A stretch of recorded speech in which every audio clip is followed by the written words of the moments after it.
అయితే ఎవరు స్వతంత్రం వారికి ఉంది, స్వేచ్ఛ ఉంది. ప్రతి వారు స్వేచ్ఛ కొనుక్కుంటారు.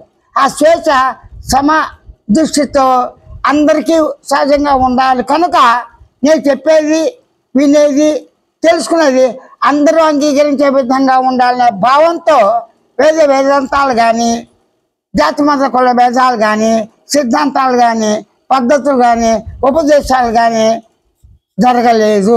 కనుకనే వ్యక్తిగత అభిప్రాయాలు వ్యక్తిగత ఇష్టాలను అనుసరించి చెప్పబడిన ఈ మార్గాలన్నీ కూడా మానవ సమాజాన్ని మానవులు ప్రేమిస్తూ, మానవ సమాజంతో ఉన్న ప్రకృతిని ప్రేమిస్తూ, మానవ సమాజంతో ఉన్న తల్లి తండ్రి గురు అతిథితో కూడి మానవ సమాజంతో సాటి జీవ జంతువులతో అందరూ కలిసిమెలిసి సుఖ సంతోషాలతో ఎక్కువ కాలం జీవిస్తూ జీవితాంతం దేవునితో వరకు మంచి పనులు సత్కర్మ చేస్తూ ఉంటూ సమభావంతో ఏకాత్మభావంతో ఉండాలని తలంచి లోక దృష్టితో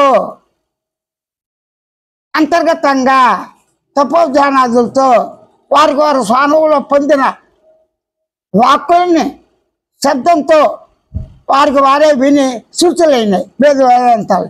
అవన్నీ కూడా ఇవే చెప్పే లోక సమస్త సుఖనుభవంతో అందరూ సుఖ సంతోషాలతో ఉండాలి.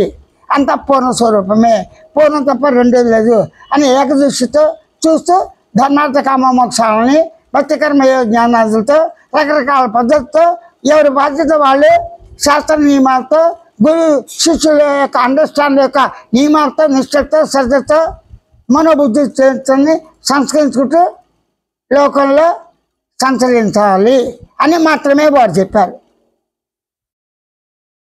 దాన్ని పాటిస్తూ నేను ఉన్నానది స్వయ అనుభవం కాబట్టి స్వయ అనుభవం సహజమే, ఉనికి అనుభవం సహజమే, చిత్త పదార్థ అనుభవం సహజమే, ఆనంద అనుభవం సహజమే, మౌన అనుభవం సహజమే, పరిపూర్ణ అనుభవం సహజమే అని ఇక్కడ ఏంటి సహజ మౌన స్థితిని, సహజ పరిపూర్ణ స్థితిని, సహజ ఉనికి స్థితిని, సహజ జ్ఞాన ఎరుక స్థితిని, సహజ ఆనంద స్థితిని తన స్వరూపంగా సహజంగా ఉన్నదని స్వయంతో గుర్తించి గమనించి తెలుసుకోవటమే స్వయం ప్రబోధ సూచనతో ఈ నిర్గుణ చైతన్య స్వానుభవంతో చెప్పదలిచాడు, విజ్ఞప్తి చేస్తున్నాడు, ప్రతిపాదిస్తున్నాడు, ప్రకటన చేస్తున్నాడు.